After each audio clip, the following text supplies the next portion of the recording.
આજે પોરબંદર સહિત ગુજરાતની અંદર 5 વિધાનસભાની પેટા ચૂંટણીની ના ઉમેદવારની ભારતીય જનતા પાર્ટીએ જાહેરાત કરી છે.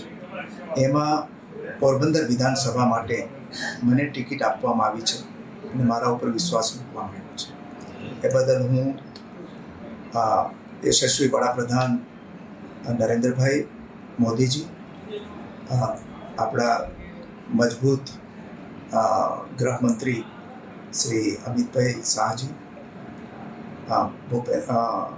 નડ્ડાજી, ગુજરાત પ્રદેશના અધ્યક્ષ સી.આર. પાટીલજી અને ગુજરાતના મુખ્યમંત્રી ભૂપેન્દ્ર પટેલજીનો હું ખૂબ ખૂબ હૃદયથી આભાર માનું છું અને વિશ્વાસ અપાવું છું કે જે રીતે મારામાં વિશ્વાસ મૂક્યો છે એટલો જ પ્રબળ વિશ્વાસ પોરબંદરની જનતા